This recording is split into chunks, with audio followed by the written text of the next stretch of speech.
हम तो बोलेंगे जी प्यार है।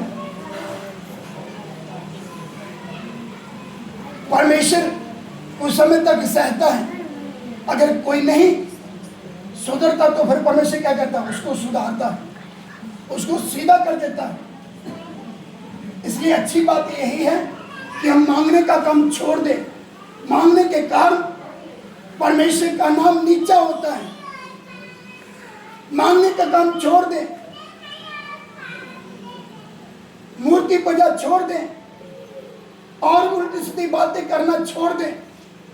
वो काम ना करें जो यहोवा परमेश्वर के विरुद्ध में पाप है। वह जल उठने वाला ईश्वर है। अपनी पवित्रता के प्रति जल रखने वाला ईश्वर है। वह पाप को बर्दाश्त नहीं करता। इसलिए तो परमेश्वर का वचन बताता है, किसने याकूब को लुटवाया और इस्राएल को लुटेरों के वश में कर दिया। एक बार फिर से इस वचन को पढ़ते हैं, सब ध्यान से सुने। किसने याकूब को लुटवाया किसने याकूब को लुटवाया और इस्राएल को लुटेरों के वश में कर दिया। और इस्राएल को लुटेरों के वश में कर दिया। क्या यहोवा ने या नहीं किया, जिसके का वचन बताता है, लिखा है, सब ध्यान से सुने। लिखा है, क्या यहोवा ने ये नहीं किया, जिसके विरुद्ध हमने पाप किया, जिसके विरुद्ध हमने पाप किया, जिसके मार्गों पर उन्होंने चलना ना चाहा और ना उसकी व्यवस्था को माना। एक बार फिर से पढ़ेंगे। किसने याकूब को लुटवाया और इस्राएल को लुटेरे के वश में कर दिया। और इस्राएल को लुटेरों के वश में कर दिया। क्या यहोवा ने ये नहीं किया, जिसके विरोध हमने पाप किया, जिसके मार्ग पर उन्होंने चलना ना चाहा, जिसके मार्गों पर उन्होंने चलना न चाहा और ना उसकी व्यवस्था को माना।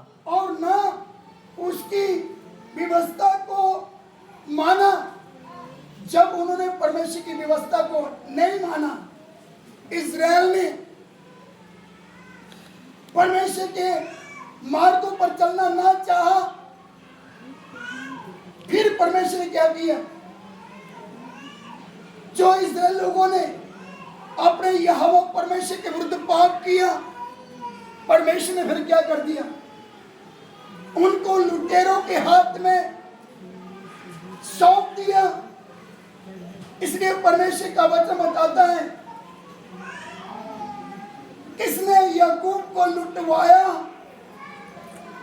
और इस्राएल को लुटेरों के वश में कर दिया। क्या यहोवा ने नहीं? यहोवा परमेश्वर ने क्या किया? जब उन्होंने परमेश्वर के मार्गों पर चलना छोड़ दिया, यहोवा परमेश्वर के विरुद्ध पाप किया, उसकी व्यवस्था पर चलने से इनकार किया, परमेश्वर ने फिर क्या कर दिया? उनको लुटेरों के हाथ में सौंप दिया। जो मिस्र की गुलामी से राजा फिरौन से छुड़ा कर लेकर आ रहा है, उसने क्या कर दिया? फिर उनको लुटेरों के वश में कर दिया। जब उन्होंने यहोवा परमेश्वर के पीछे चलने से इनकार कर दिया, हमने परमेश्वर के पीछे नहीं चलना, तो परमेश्वर बोलता ठीक है, मैंने आपको छुड़ाया ना, अब मैं क्या करता हूं, तुमको लुटेरों के वश में कर देता हूं, तुम्हारे दुश्मनों के हाथों में दे देता हूं। परमेश्वर क्या कर दिया, दुश्मनों के हाथों में सौंप दिया।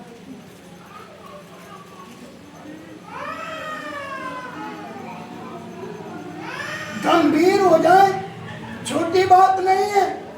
डर लगता है, क्या हम परमेश्वर के साथ बेईमानी कर सकते हैं? क्या अपने परमेश्वर को हम धोखा दे सकते हैं?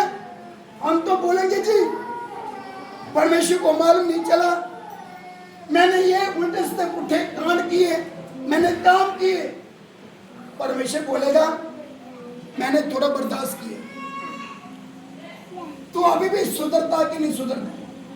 तो हम बोलेंगे जी परमेश्वर को कुछ मालूम नहीं चला, उसने मुझे सजा नहीं दिया।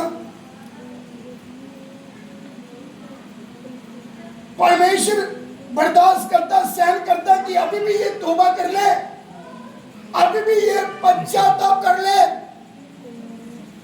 अपने बुरे मार्ग को छोड़ दे, अपना निकम्मा चाल चलन जिनके बाप दादों से पूर्वजों से चला रहा है कि सुधर जाए, अपने चाल चलन को सुधारे।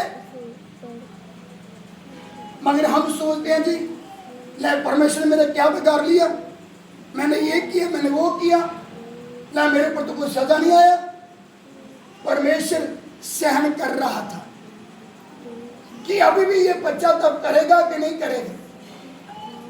अगर हम पश्चाताप नहीं करते, टूटते नहीं, गिड़गिड़ाते नहीं, अगर हम टूट जाते हैं, गिड़गिड़ाते हैं, रोते हैं, उपवास लेते हैं, अपनी गलतियों को, अपने पापों को मानते हैं, तो परमेश्वर का क्रोध ठंडा हो जाता है। अगर हम टूटते नहीं, गिड़गिड़ाते नहीं, रोते नहीं, पश्चाताप नहीं करते, उपवास नहीं लेते, जबकि परमेश्वर का वचन बताता है अपने दिलों को फाड़ो, उपवास लेते हो क्या करो, अपने दिलों को फाड़ो, ना कि नाम के तौर पे अपने कपड़ों को फाड़ो। एक कपड़ा नाम के तौर पे फाड़ना नहीं है, दिखावा नहीं करना, दिल जान से उपवास देते हुए रोना है, गिड़गिड़ाना है, पश्चाताप करना है, अपने दिलों को फाड़ना है, ना कि दिखावे मात्र अपना कपड़ा फाड़ना है।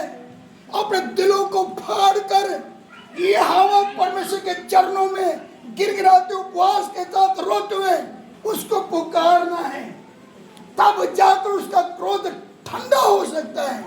नहीं तो क्या करेगा, मौत के घाट उतार सकता है, वो छोड़ेगा नहीं। इसलिए तो परमेश्वर का वचन बताता है किसने उनको, परमेश्वर का वचन बताता है किसने याकूब को लुटवाया और लुटेरों के हाथ में, लुटेरों के वश में कर दिया। क्या यहोवा ने नहीं, जिसके मार्गों पर उन्होंने चलने से इनकार किया, उसकी व्यवस्था पर चलने से इनकार किया, परमेश्वर की व्यवस्था को नहीं माना, परमेश्वर के विरुद्ध पाप किया, तो परमेश्वर का वचन बताता है इसलिए परमेश्वर ने क्या कर दिया, उनको लुटेरों के हाथ में कर दिया। इसलिए परमेश्वर का वचन बताता है किसने याकूब को लुटवाया और इस्राएल को लुटेरों के वश में कर दिया। इसलिए हमें टूटना चाहिए, गिड़गिड़ाना चाहिए, रोना चाहिए, पश्चाताप करना चाहिए, अपने सारे बुरे कामों को छोड़ देना चाहिए, अपनी सारी बुरी चाल से फिरना चाहिए, तन मन से, दिल जान से अपने प्रभु की ओर फिरना चाहिए, अपने प्रभु की ओर आना चाहिए। गंदे मंदे काम सब छोड़ देना चाहिए, संसार की बातों को छोड़ देना चाहिए, मूर्ति मूर्ति पूजा में नहीं जाना।